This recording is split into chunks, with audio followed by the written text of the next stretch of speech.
संसद के बजट सत्र की शुरुआत हो चुकी है। राष्ट्रपति का अभिभाषण भी हो चुका है, लेकिन पहले ही दिन विवादों की बौछार होने लगी। अभिभाषण पर राहुल गांधी सोनिया गांधी की आपसी बातचीत पर नई लड़ाई शुरू हो गई। बातचीत में सोनिया कह रही हैं, अभिभाषण के दौरान राष्ट्रपति थक गई थी, तो राहुल ने अभिभाषण को बोरिंग कहा।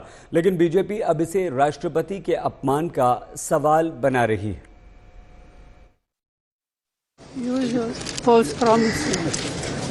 Boring. No comment. No, the president was getting very tired by the end. Repeating the same thing again No, and she again. could hardly speak, poor thing. थोड़ा पीछे हो गया। Usual false promises. Boring. No comment. No, the president was getting very tired by the end. Repeating the same thing again No, and she again. could hardly speak, poor thing. थोड़ा पीछे हो गया।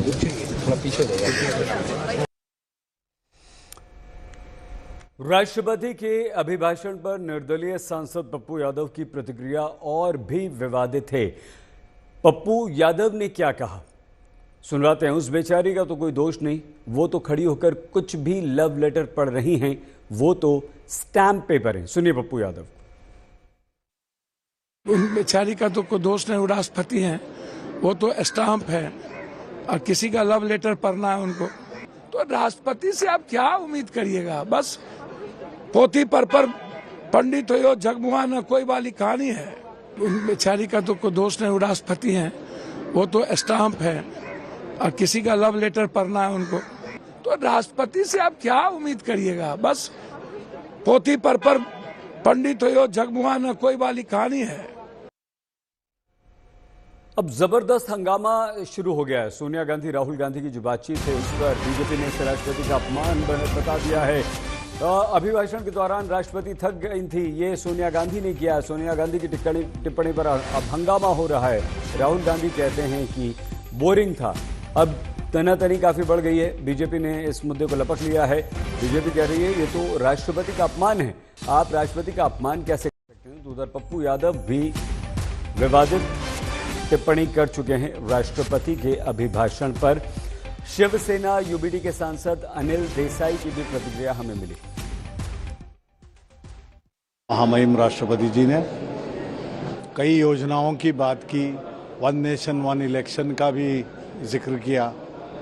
ये सब बातें कागज़ पर बहुत अच्छी लगती हैं। अपने देश को विकसित भारत देखना ये हर भारतीय का एक सपना है। सांसद होने के नाते या विधायक हो, पार्षद हो, इनका भी काम है, गवर्नमेंट का काम है कि इसको आगे ले जाए। लेकिन क्या आज के ज़मीनी हालात है, क्या उस पर कोई गौर किया जा रहा है? क्या उसके ऊपर कोई इलाज हो रहा है? सोनिया गांधी की टिप्पणी से बीजेपी को एक नया मुद्दा मिल गया। सांसद रवि किशन से हमने बात की। बीजेपी सांसद रवि किशन इस वक्त हमारे साथ मौजूद है। रवि किशन जी, कैसी रही राष्ट्रपति का अभिभाषण, कैसा रहा, कैसी रही इनकी स्पीच? देखो, जब सत्य होता, जब विकास विराट भारत बन रहा है और उसको बोलना है, और सारी जमीन पर सारी चीजें जो दिखाई दे रही उतरती हुई, उसी को बोल रही थी। इतना अच्छा लग रहा था, गर्व हो रहा था इस नए भारत में, इस विराट और विकसित भारत को देखते हुए। प्रधानमंत्री जी पे गर्व, अपनी इस पार्टी पर गर्व, अपने इस देश पर गर्व हो रहा था जब वो बोल रही थी। सोनिया गांधी तो ये कह रही कि ऐसा लग रहा था आखिर में वो थक गई बोलते बोलते। ये लोग थक चुके हैं। देखो, जो बोलते हैं ना, इन सबको अभी थोड़ा लेटना चाहिए। विरोधी लोग को थोड़ा 6-7 महीने जाके कहीं सोना चाहिए। इन लोगों को नींद नहीं मिली, इसीलिए इस तरह की बयानबाजी। पगलाए। आइए हम आपको दिल्ली हमारे 2 संवाददाताओं के पास लिए चलते हैं। बीजेपी और कांग्रेस दोनों का पक्ष जानने का प्रयास करते हैं। हिमांशु मिश्रा हमारे साथ हैं। हिमांशु, बीजेपी किस तरह से सोनिया गांधी की इस टिप्पणी पर अब इस मुद्दे को और आगे बढ़ाना चाहती है और उसे क्या फायदा होगा? मौसमी से भी बात करेंगे, मौसमी भी जुड़ चुकी। बताइए हिमांशु। देखिए, बिल्कुल सही। एक तरीके से देखा जाए तो भारतीय जनता पार्टी को बैठे बैठाए एक मुद्दा मिल गया है। सोनिया गांधी ने कहा कि वो थक चुकी हैं अंत आते आते, और दूसरी तरफ जो है राहुल गांधी ये कह रहे हैं कि बोरिंग भाषण था, रिपीटेशन बहुत था। और अभी तो राष्ट्रपति के अभिभाषण पर सदन के अंदर चर्चा नहीं शुरू हुई है, उससे पहले ही उनके भाषण को लेकर जिस तरीके की टिप्पणी आई है, तो भारतीय जनता पार्टी के लिए तो ये सोने पे सुहागे का काम है। खुद जो है संबित पात्रा जो भारतीय जनता पार्टी के सांसद हैं, स्पोक्स पर्सन है, उन्होंने भी ये कहा कि इस तरीके का जो भाषण है और इस तरीके की टिप्पणी जो की है सोनिया गांधी ने, ये अशोभनीय है, राष्ट्रपति का अपमान किया है।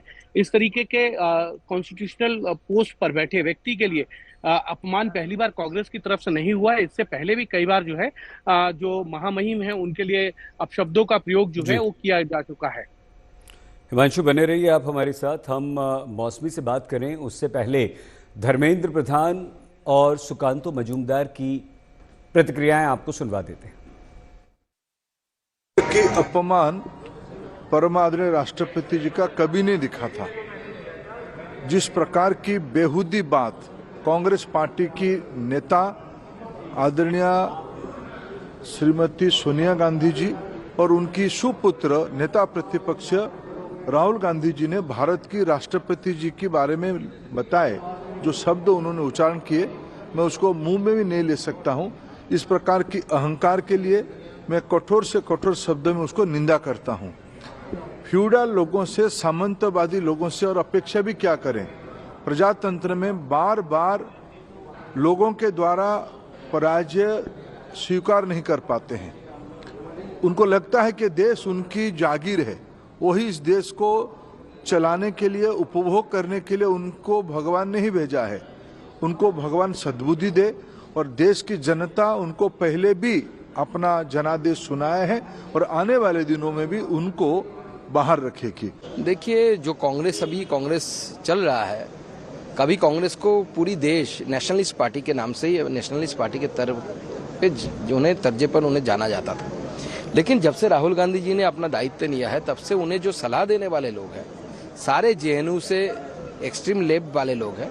और इसी के कारण जिस तरीके की कांग्रेस की जो नीति आई है, यानी कांग्रेस के जो भाषण आ रहे हैं और उनके जो स्पीचेस आ रहे हैं, सारे देश के जो इंस्टीट्यूशंस हैं यानी पद है उनको अपमान करने वाला। और एक आदिवासी समाज की बेटी जो भारत का नंबर 1 सिटीजन बना, उनके भाषण को लेकर इस तरीके का बात करना, एक आदिवासी समाज से आई महिला एक पुअर थिंग कोट अनकोट बेचारी नहीं हो सकती है। वो सशक्त है, सबल है।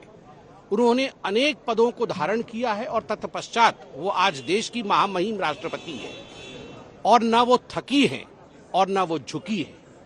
उन्होंने बुलंदी के साथ इस देश में विगत 10 वर्षों से अधिक का जो कालखंड रहा है, माननीय प्रधानमंत्री नरेंद्र मोदी जी के प्रधानमंत्री के काल में देश आगे बढ़ा है, उन सब विषयों को बड़े सक्षमता के साथ और बड़े सूक्ष्मता के साथ हर विषय को स्थापित किया और रखा है। मुझे लगता है महामहिम राष्ट्रपति के लिए सोनिया गांधी जैसे बड़ी नेता इस प्रकार के शब्दों का प्रयोग करिए बिल्कुल अनुचित है। And in fact if there is one poor thing in Indian politics, that is Rahul Gandhi. Rahul Gandhi ही वो पुअर थिंग है जिनको बार बार लॉन्च करने की कोशिश कांग्रेस पार्टी करती है, but the poor thing never gets launched. वो लॉन्च ही नहीं हो पाते हैं। सोनिया जी को अपने इस टिप्पणी के लिए क्षमा याचना महामहिम राष्ट्रपति जी से करनी चाहिए। दिल्ली, हिमांशु मिश्रा और मौसमी सिंह दोनों हमारे साथ हैं। मौसमी, समझाइए, चारों तरफ पत्रकार, उनके कैमरास, उनके माइक, क्या ये सेल्फ गोल है? क्या ये किसी स्ट्रेटेजी के तहत खुद सोनिया राहुल ने कहा है? जी देखिए सईद, जो बात आपने कही, अब ये रणनीति थी या एक्सीडेंटल था या इंटेंशनल था, ये तो आप खुद अगर कॉन्वर्सेशन देखें तो उससे ये तो पता चल रहा है कि आप बाहर आते हैं मकर द्वार पर और उसके बाद परिवार के तीनों सदस्य खड़े रहते हैं थोड़ी देर के लिए, उसके बाद वो भीतर भी जाते हैं। ये सब बातचीत होती है, उसके बाद वो फिर से दोबारा भीतर चले जाते हैं। लेकिन जैसे ही वो बाहर आते हैं, मीडिया अगर सवाल पूछती है तो उस पर जवाब नहीं देते, लेकिन आपस में कॉन्वर्सेशन होता है। और जाहिर तौर पे एकदम से आप जब लोकसभा की गैलरी से बाहर निकल रहे होते हैं तो आपने उस वक्त भी ये बातचीत की होगी, तो आप दोबारा उसी बातचीत को तब दोहराते हैं जब दर्जन मीडिया कर्मी, मीडिया कैमरे आप देख रहे हैं कि वो रिकॉर्ड कर रहे हैं। तो जाहिर तौर पे संदेश आप देना चाहते थे कि भाषण राष्ट्रपति का कैसा लगा, किस तरह से काफ़ी दोहरापन था, था, बार बार एक ही चीज़ को वो दोहरा रही थी और राहुल गांधी ने बोला बोरिंग था, तो मीडिया को कहा भी नहीं और ना कह के भी बहुत कुछ कह दिया। बहुत धन्यवाद मौसमी। हिमांशु मिश्रा और मौसमी सिंह हमारे दोनों संवाददाता हमारे साथ थे।